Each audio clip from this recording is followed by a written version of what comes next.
Petróleo ainda manda no mundo ou a tecnologia assumiu? Durante século e meio, petróleo foi sangue da economia global. Quem controlava petróleo controlava guerras, ditava política externa, construía impérios. Sete irmãs dominavam mercados. OPEP manipulava preços. E países inteiros, Venezuela, Irã, Arábia Saudita, existiam como petroestados, onde óleo negro era a única fonte real de poder. Mas algo fundamental mudou. Tecnologia, baterias, renováveis, inteligência artificial começou a competir como fonte de poder geopolítico. E pela primeira vez na história moderna, petróleo não é o único jogo na cidade. Tesla vale mais que todas as montadoras tradicionais combinadas. China domina cadeias de suprimento de baterias. E Europa fecha refinarias apostando em transição verde. A pergunta não é se petróleo ainda importa. Importa. A pergunta é por quanto tempo continua sendo o rei incontestável. E a resposta é: já não é mais. Petróleo não é apenas combustível, é fundamento de civilização industrial moderna de formas que a maioria não percebe. Por que petróleo ainda comanda? Transporte. 95% do transporte global, aviões, navios, caminhões, carros, depende de derivados de petróleo. Elétricos crescem, mas ainda são menos de 5% da frota global. Transição completa levará décadas. Petroquímica. Plásticos, fertilizantes, medicamentos, têxteis, tudo vem de petróleo. Não existe substituto em escala para a matéria-prima petroquímica. Mesmo em futuro 100% elétrico, petróleo continuará essencial para a indústria química. Densidade energética. 1 litro de gasolina contém energia equivalente a uma bateria pesando dezenas de quilos. Para a aviação de longo alcance, navios cargueiros, máquinas pesadas, hidrocarbonetos ainda são insubstituíveis, porque são leves e densos em energia. Geopolítica real. Estados Unidos mantém presença militar massiva no Golfo Pérsico, não por nostalgia, mas porque 20% do petróleo global transita pelo Estreito de Hormuz. Rússia usa gás natural como arma política. Arábia Saudita dita políticas através de controle de torneira de petróleo. Isso não é passado, é presente. Os números não mentem. Mundo consome 100 milhões de barris de petróleo por dia. Renováveis cresceram exponencialmente, mas petróleo ainda representa 31% da matriz energética global, maior que qualquer fonte individual. E projeções da IEA mostram que a demanda atingirá pico apenas por volta de 2030, depois estabiliza, mas não colapsa. Então, declarar morte do petróleo é prematuro. Relevância está diminuindo, mas poder permanece enorme. Mas pela primeira vez em 150 anos, petróleo enfrenta concorrência real. E concorrência não vem de fonte energética alternativa única. Vem de revolução tecnológica que torna múltiplas alternativas viáveis simultaneamente. As tecnologias disruptivas. Veículos elétricos. Tesla provou que elétricos não são carrinhos de golfe, são superior tecnologicamente. China produz 60% dos elétricos globais. Europa baniu motores de combustão após 2035. Indústria automotiva inteira está virando elétrica, não por idealismo, mas por economia. Elétricos são mais simples, mais baratos de manter e, eventualmente, mais baratos de comprar. Baterias.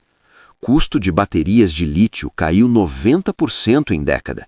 Isso tornou elétricos, armazenamento de energia solar e eólica e eletrificação de indústria economicamente viáveis.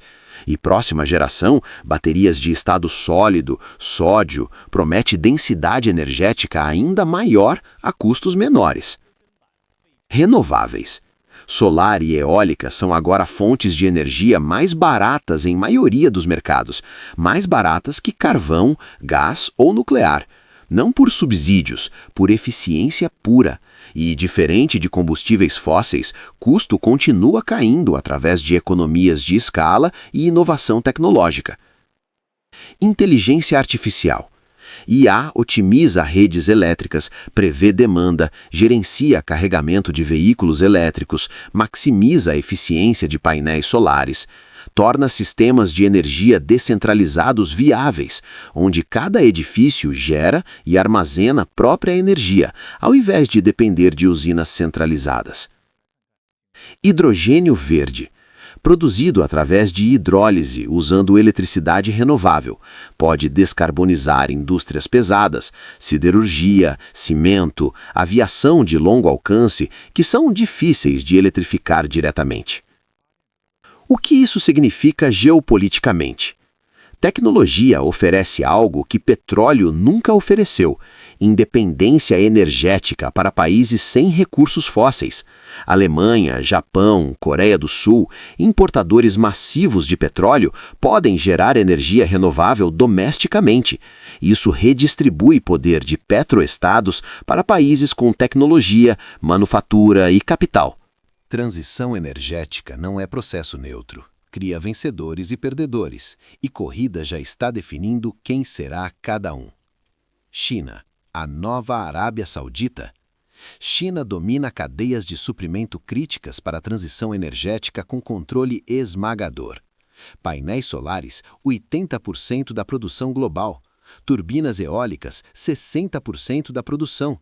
Baterias de lítio, 75% da capacidade de manufatura. Processamento de terras raras, 90% do refino global. Veículos elétricos, 60% da produção. Se petróleo deu poder à Arábia Saudita no século XX, tecnologia limpa está dando poder à China no século XXI. E Pequim sabe disso, investe US$ 1 trilhão anualmente em energia limpa e manufatura de veículos elétricos. Estados Unidos entre dois mundos. Estados Unidos são simultaneamente maior produtor de petróleo do mundo, Shale Revolution, e líder em inovação tecnológica, Tesla, IA, startups de energia. Estão apostando em ambos, o que pode ser estratégia vencedora se gerenciada bem ou perda de foco se tentarem manter relevância em dois sistemas incompatíveis. Europa, aposta na transição. Europa fechou refinarias, baniu motores de combustão, investiu massivamente em renováveis. A aposta é que primeira a transicionar ganha vantagem competitiva. Risco é que dependência de manufatura chinesa substituiu dependência de petróleo russo, trocando um problema por outro. Petroestados. Corrida para diversificar. Arábia Saudita investe em Neom, cidade futurista 100% renovável. Os Emirados investem em energia nuclear e solar. Noruega usa receitas de petróleo para construir maior fundo soberano do mundo investido em tecnologia global. Perceberam que petróleo não durará para sempre e precisam diversificar antes que seja tarde. Transição energética não elimina a dependência de recursos naturais, apenas troca quais recursos importam. O novo mapa de poder. Lítio. Chile, Austrália, Argentina.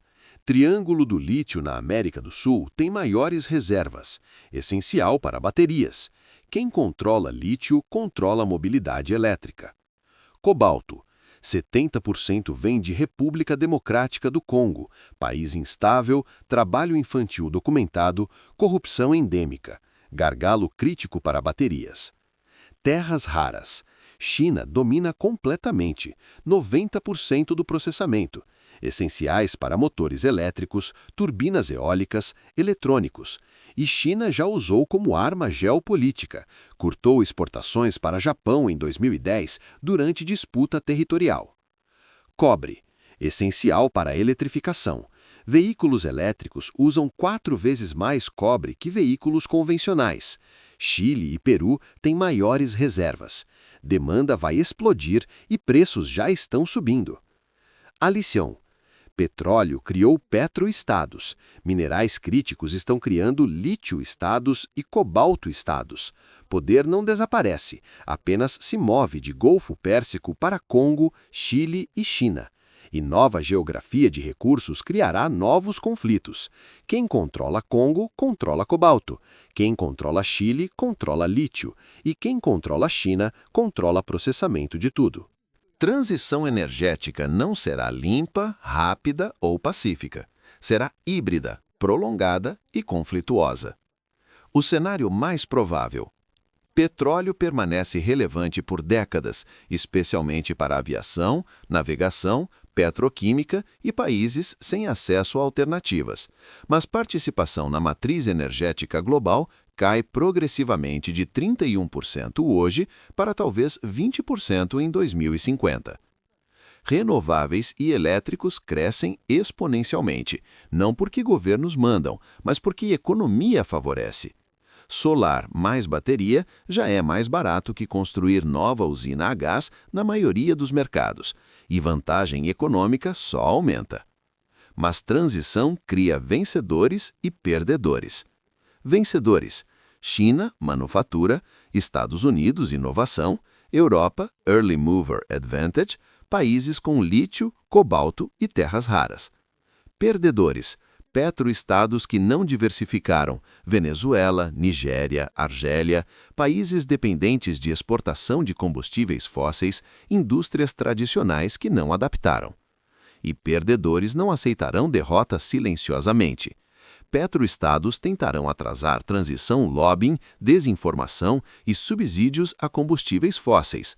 OPEP Plus cortará a produção para manter preços altos. Conflitos sobre minerais críticos explodirão. Congo, Chile, Bolívia tornar-se-ão campos de batalha geopolíticos como o Oriente Médio foi no século XX. O petróleo ainda manda, mas não sozinho. Tecnologia assumiu metade do trono. E pelos próximos 20, 30 anos, o mundo terá dois sistemas energéticos competindo, um baseado em hidrocarbonetos centralizados, outro em eletricidade descentralizada renovável. Poder geopolítico não migrou completamente, está se fragmentando. Arábia Saudita ainda importa, mas China importa mais. Estreito de Hormuz ainda é crítico, mas cadeias de suprimento de baterias são igualmente críticas. A grande questão não é se petróleo ou tecnologia vence, é quem se adapta mais rápido à realidade onde ambos coexistem, mas poder se move progressivamente do primeiro para o segundo. Países que apostam apenas em petróleo, Venezuela, Irã e Nigéria, enfrentam declínio inevitável. Países que apostam apenas em renováveis sem garantir acesso a minerais críticos, Europa, trocam dependência russa por dependência chinesa. Países que controlam ambos, Estados Unidos e China, têm vantagem. O futuro energético não pertence a quem tem mais petróleo ou mais painéis solares. Pertence a quem domina a transição, controlando minerais críticos, manufatura de tecnologia limpa e inovação contínua. E nessa corrida, a Ásia está na frente, enquanto o Ocidente debate e petroestados negam realidade. O petróleo está morrendo, mas morte não é instantânea, é agonia prolongada de décadas, onde rei envelhecido luta contra príncipe tecnológico que inevitavelmente herdará o trono.